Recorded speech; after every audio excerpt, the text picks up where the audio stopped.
ከእግዚአብሔር ጋር ትክክለኛ ህብረት ሲኖራችሁ ከእግዚአብሔር ጋር በትክክል ስትራመዱ እግዚአብሔርም በተለያየ መንገድ ለእናንተ ያለውን እቅድና ዓላማ በተለያየ መንገድ ይገልጥላችኋል።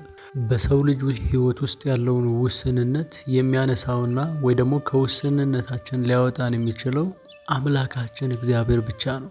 ምክንያቱም እሱ ወሰን አልባ፣ እሱ ገደብ አልባ፣ እሱ ከአጽናፍ ዓለም እስከ አጽናፍ ዓለም በሙላት የሚኖር ሆኖ ስላለ እናም ደግሞ ለሰው የማይቻል ለእግዚአብሔር ይቻላል ተብሎም ስለተጻፈ በህይወታችን እንግዳና በሰው አቅም የማይከናወኑ በእውነተኛው አምላክ ወይ ደግሞ በእግዚአብሔር ነገሮች ይገለጣሉ። ሰላም ውድ የዳዊት ቤት ተከታታዮች፣ ዛሬም እንደተለመደው ለመንፈሳዊ ህይወታችሁ እድገት ይጠቅማል ብለን ያሰብነውን ሐሳብ ይዘን መጥተናል። እስከ መጨረሻው እንድትከታተሉ በፍቅር እንጋብዛለን። ለዚህ ቻናል አዲስ ከሆናችሁ ግን ይህንን ቻናል ሰብስክራይብ እያደረጋችሁ ቤተሰብ እንድትሆኑ ግብዣችን ነው። ዛሬ ይዤላችሁ የመጣሁት ሐሳብ እነዚህ አሁን የምነግራችሁ 5 ህልሞች የምታለሙ ከሆነ ወይ ደግሞ በተደጋግመው በህልማችሁ የሚታያችሁ ከሆነ ይሄኛው ዓመት የእናንተ እንደሆነ የሚጠቁሙ ህልሞች እንደሆኑ እንድታስተውሉ ፈልጋለሁ። ምክንያቱም የሰው ልጅ መንፈሳዊ ዓለም ያለውን አክቲቪቲ ነው በዚህ በምድር ላይ የሚገለጠው። መንፈሳዊ ዓለም ላይ ያ ሰው ነፃ ከሆነ እዚህ ፊዚካሊ ዓለም ላይ ወይ ደግሞ እዚህ ምድር ላይ ነፃ ሆኖ ይንቀሳቀሳል። መንፈሳዊ ዓለም ላይ እስራት ካለበት እንደገና እዚህ ፊዚካሊ ዓለም ላይ የታሰረና የተወሰነ የተገደበ እንደፈለገው ቢሮጥም ነገር ግን የሮጠውን ያህል መድረስ እንደማይችል ተገድቦ ይኖራል። አያችሁ። ስለዚህ ለመንፈሳዊው ነገር ኮንሽስ እንድትሆኑ እፈልጋለሁ።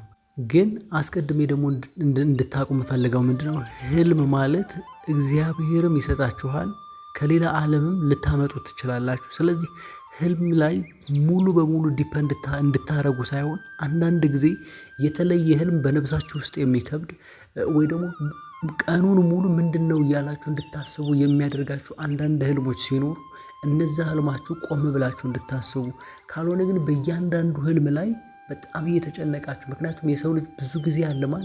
የሚያልመው ሁሉ ግን የህይወቱን ታሪክ ወይ ደግሞ የህይወቱን ዴስቲኒ ይናገራል ማለት አይደለም።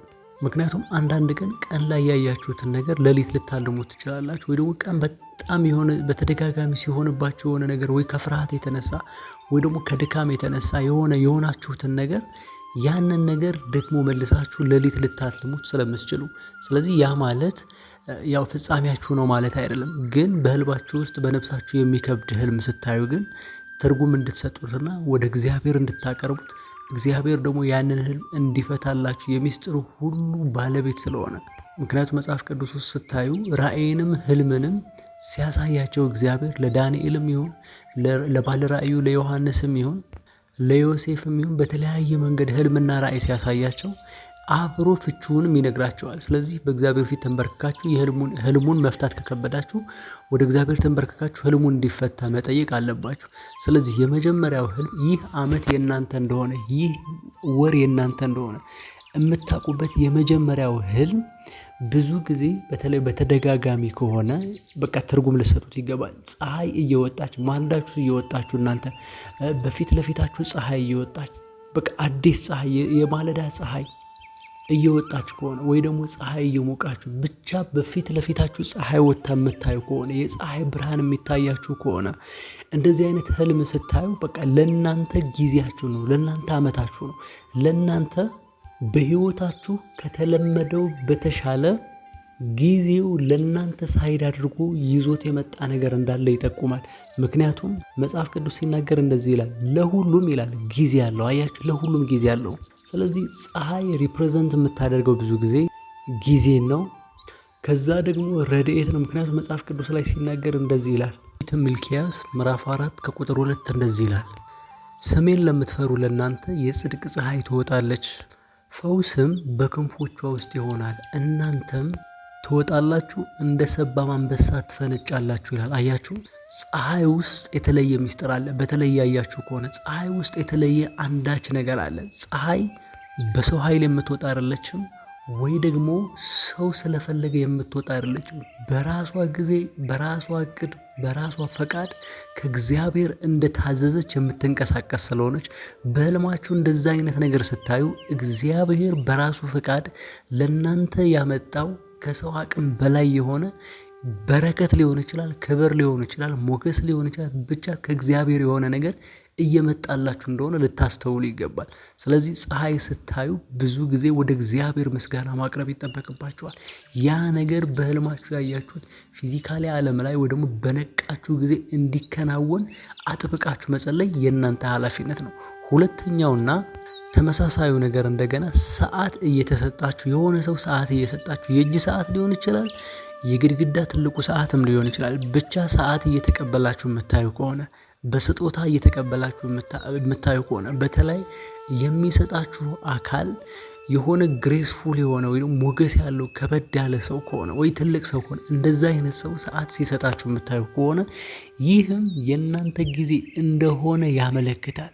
በዚች ምድር ላይ የሰው ልጅ ሲኖር እያንዳንዱ ደቂቃ ከእግዚአብሔር የተቀበለው በረከት ነው። እያንዳንዶቹ ሰከንድ እግዚአብሔር ቫልዩ እንድናደርገው ይፈልጋል። ስለዚህ እግዚአብሔር ሰዓት እየሰጠን ከሆነ እግዚአብሔር የሆነ ስጦታ እየሰጠን ከሆነ በዛ ጊዜ ውስጥ እኛ ልናደርገው የሚፈልገው የሆነ ነገር አለ ማለት ነው።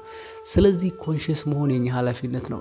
ጊዜ ማንም ሊሰጠን አይችልም። ሰዓት ማንም ሊሰጠን አይችልም። ወይ ደግሞ ፀሐይ ማንም ሊያወጣልን አይችልም። እንደዚህ አይነት ነገር ስታዩ ከእግዚአብሔር እንደሆነ ልታስተውሉ ይገባል።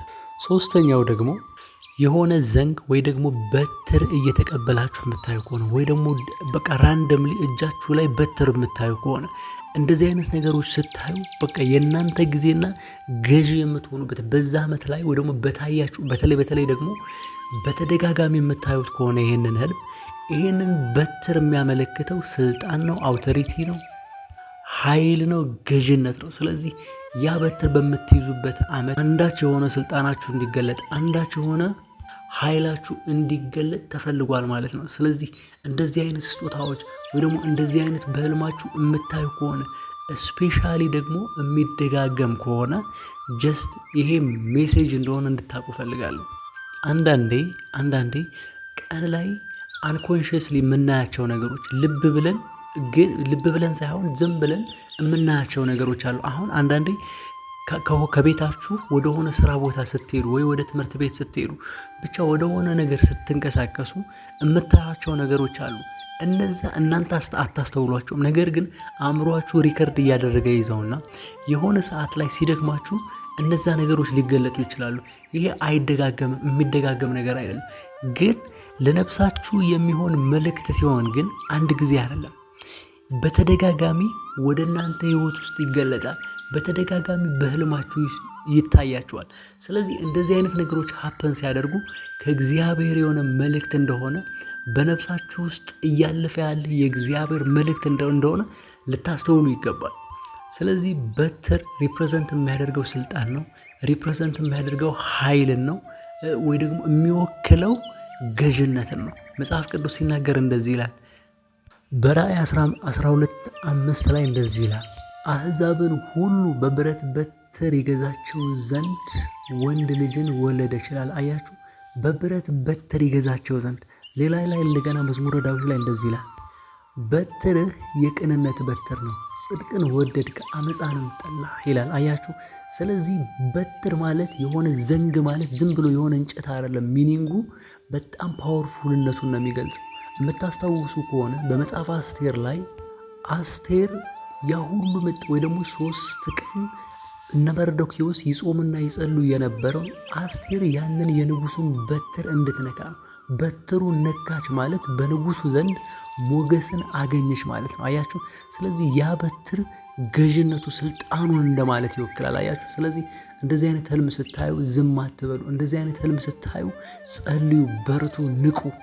አራተኛው እንደገና የብርሃን መልአክ የሚታያችሁ ከሆነ መልአክ ነገር ኤንጅል ነገር የሆነ ነገር የሚታያችሁ ከሆነ ብዙ ጊዜ መላእክቶች የሚመጡት እናንተን ለመርዳት፣ እናንተን ሳፖርት ለማድረግ፣ እናንተን ለማገዝ፣ እናንተን ካላችሁበት ላይፍ ለማስፈጠንና ለማስቸኮል ስለሆነ እንደዚህ አይነት ህልሞች ስታዩ ይህንን ዓመት እናንተ ብቻ ልታደርጉት የማትችሉ ነገር ግን ረድኤት ተጨምሮበት ወይ ደግሞ ረዳት ተጨምሮላችሁ ነገሩ እንዲፈጣጥን ነገሩ ወደ መከናወን እንዲመጣላችሁ በዚህ ዓመት የሆነ መልአክ ሊረዳችሁ እንደፈለገ ያስታውቃል። ስለዚህ አሁንም እምላችሁ እንደዚህ ቅዱስ የሆነ መልአክ ማለት ታውቁታላችሁ። እናንተ እንኳን በእውቀት ባታውቁት ነፍሳችሁ ታውቀዋለች። መልአክ ሲመጣ የሚያስጨንቅ ነገር ሲመጣ ነፍሳችሁ ታውቀዋለች። ወይ ደግሞ በቃ ለእናንተ ክብር የሆነ ነገር ሲመጣ ታውቁታላችሁ።